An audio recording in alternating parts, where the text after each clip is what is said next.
give the Lord a shout. What our God cannot do.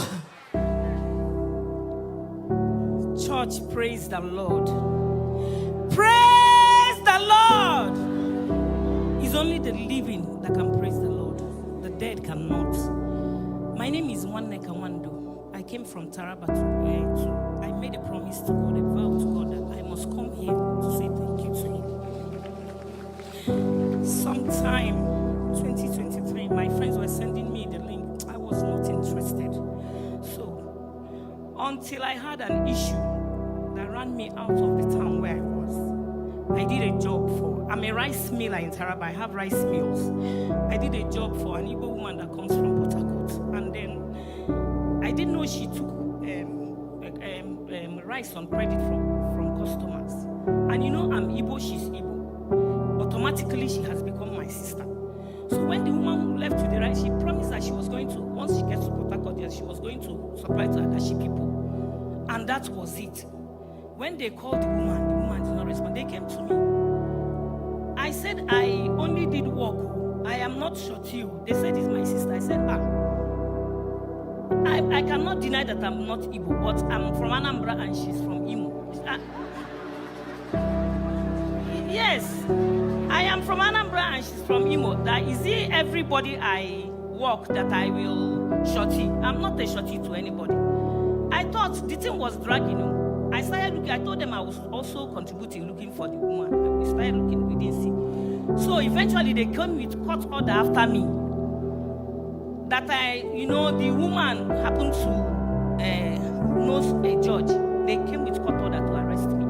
Brethren, I ran for my life. So when I ran, I went to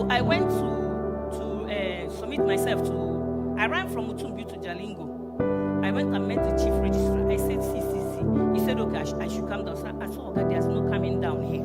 He gave me a letter to go back. I said, sir, you don't understand. I'm not going back to that town. I will not go. I will hold this letter. He said, I'm the overall. I said, I know. They want to disgrace me, but I'm not going. That I'm going to lie low until the woman is found. That was when I knew that my case was serious. I became very serious on the altar. I started praying I have no one to turn to. And as I ran, not even handbag. With only my phone, I went to buy drugs. That was how I took off. As I took off like that, no 1 naira, nothing. So I remember when I was running to Jalingo, I had nobody in Jalingo to run to. I remember there was a customer that had an issue that I helped. When I called him, he said, okay, come. I said, thank God. They came. I said, I couldn't pay for the transport. He said, okay, then they keep somebody to pay for me, and that was it. So, eventually, to cut the long story short, after I started praying because my life depended on that particular prayer at that point. Morning, night, I'm praying. Sometimes 7 days, no food. I said, God, all these testimonies I'm hearing, please answer me so that I will come back here and stand. And also thank you. Few months after, the woman was caught because when she left, she moved out from where she was staying and she relocated. How do you trace such a woman? So that was it. And then the few times I called her, she and her husband told me, Madam, you have money, go and pay that money. Where will I get 8-point-something million? That was how I ran.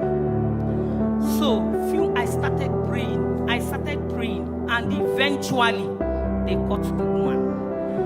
Brought her back to Taraba. While they were looking for her, I was hiding because they were tracking me, they were looking for me. So automatically when they found her, I became a free person. So I decided not to go back there to that town. And then, I wasn't working, and that was when there was no money in the economy. I had no money. I had 2,000 naira in my account. Because those people I ran to, they were giving me food. Though I wasn't eating more, they were giving me, So I now told God, I said, I don't want to be idle. I need to do something. A loud voice said, go and look for a place. I went and looked for a place.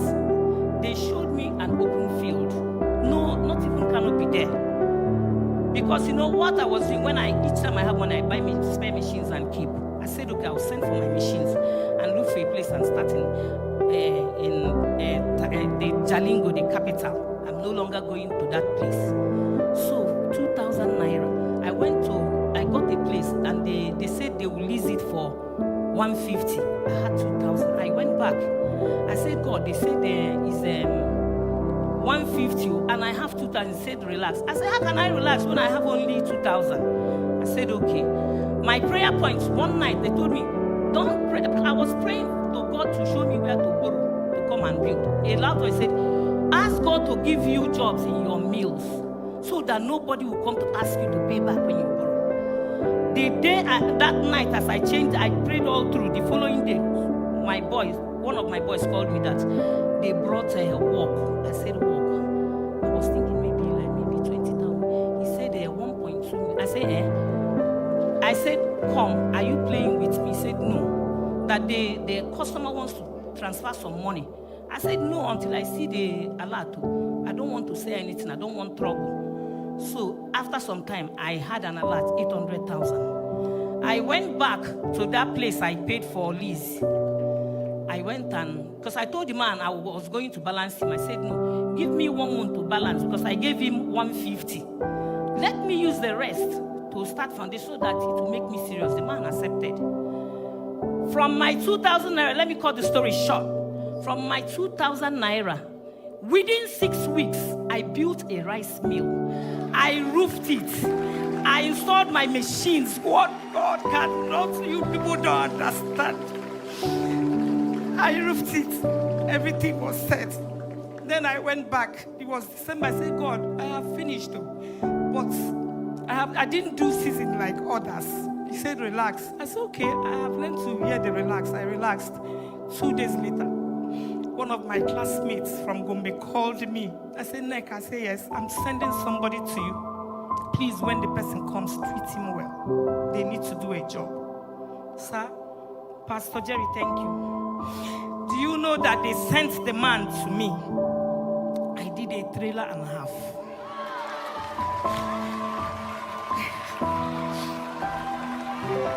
What God cannot do, What our God cannot do. I did a trailer and a half. They were amazed. They said a woman. I said, Oga, see me like a man. Not call me woman. This now walk come. I did that job. Do you know that job announced me? I didn't need anybody to announce me. You remember, I started my journey in the capital with 2,000 naira. Because you know what's made my faith strong? I listened to one woman's testimony here. The woman said she was owing no food, nothing. And all of a sudden, she did one estate thing and she got some money. She had, 40 million naira. Okay, if you can, I still have a roof. The woman said she was staying somewhere. Okay. I said, God, if you can do this, my own is a walkover for you. Please help me so that at least I will come to this Abuja and stand to say thank you to you. One day I was sweeping my house. You know, when I'm writing testimonies, I write some, I know that they are impossible. Prayer points. And you know, at the back of my mind, the pastor will always say, what you are afraid of will not happen. I'm afraid of being ashamed. You know, anything that will make me, as I said, at my age, I will come back now and become somebody that will be begging from God. I said, God, don't let it happen. Shame will kill me. And you know, this God, this faithful God that never leaves me stranded, did more than enough. From one thing to the other, if I start counting, you people will not leave. Eventually, one of my sisters, God made her my destiny helper. She called me and said, you are a rice miller. I have seen your rice and your product is good. I want to open a company so that you start producing for that company. And that is one of the major jobs. Whether you know, it was like a service station we run. If you bring, we do for you.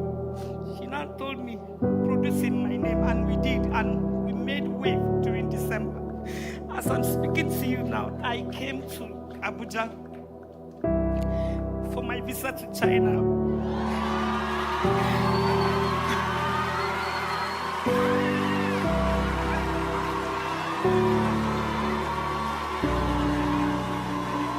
Streams of joy, what about what God cannot do. I came here. My visa is ready. I'm going to Abuja. I'm going to China to buy all the bigger machines for us, so that where big people stop, I will buy over. I will take them over. And as these things are happening, I just opened a soap factory in the same Jalingo. That's what I said, that if I start counting what God has done, you people will know. When you see what God cannot do, some of them, what God cannot do. What God cannot do does not exist. It is obvious that this is just a finger of God, because of my own I can do nothing. In all these things I have said, I told God I will come back here and stand before the congregation to say a big thank you to this faithful God that never leaves me stranded. What God cannot do. Streams of joy, our shout